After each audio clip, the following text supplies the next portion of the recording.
लोकशाहीचा बुलंद आवाज, रिपब्लिकन वार्ता, महाराष्ट्र। आगामी विधानसभा निवडणुकीच्या पार्श्वभूमीवर महायुती सरकारचे हात मजबूत करण्यासाठी व विकसित महाराष्ट्राच्या प्रवासात सहभागी होण्यासाठी साकोळ येथील शेकडो तरुण तडफदार युवकांनी निलंगा येथील निवासस्थानी भाजपमध्ये जाहीर प्रवेश केला।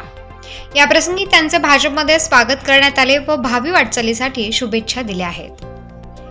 विविध लोककल्याणकारी योजना राबवत विकसनशील भूमिका घेऊन महाराष्ट्र हितासाठी कार्यरत असणाऱ्या महायुती सरकारने राज्यातील सर्वांचीच मने जिंकली आहेत। याच कारणास्तव सर्व स्तरातील नागरिकांचा भाजपकडे कल वाढला आहे। राज्याच्या उज्ज्वल भविष्यासाठी महायुती हाच पर्याय असल्याने हजारोंच्या संख्येने युवक भाजपासोबत जोडले जात आहेत।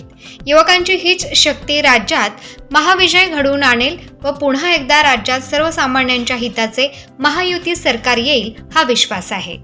यावेळी माजी जिल्हा परिषद सभापती राजकुमार पाटील, शिवराज भुरे, शेषराव भुजंग, मनोज आवाळे, सचिन माळी, मनोज मोरे, संजीव भुरे, कोंडीराम माळी, बाला मुळजे, मुरलीधर माळी, शिवा इटकर, पिंटू इटकर, रामेश्वर इटकर, बाळासाहेब पाटील, धनराज चाळके, आकाश काळू, वैभव पाटील, सचिन कवठाळे, सुशील बळी, मनोज स्वामी, राज भुसनुरे, ओमकार हंडरगुळे, माधव सूर्यवंशी, साहिल सूर्यवंशी, प्रशांत घंटे, ताना तेलंग, निलेश कांबळे, प्रमोद बर्गे, माधव सूर्यवंशी, सचिन सूर्यवंशी, राजकुमार सोलगे, परमेश्वर डोंगरे, राम इटकर, मनोज मोरे, लक्ष्मण भुसनुरे, प्रकाश पांचाळ, श्रीनिवास हंकारे, बसवराज हंडरगुळे, राजकुमार पांचाळ, आकाश भुजंग, सतीश करंडे, संतोष पाटील, सुरेश लुल्ले, सोपान माळी, नंदकिशोर माळी, अमर माळी, आकाश माळी, दिनेश माळी, अनिल पाटील,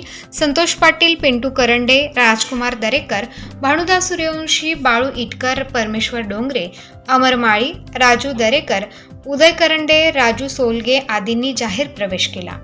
रिपब्लिकन वार्तासाठी लातूर देवणी प्रतिनिधी सगीर मोमीन।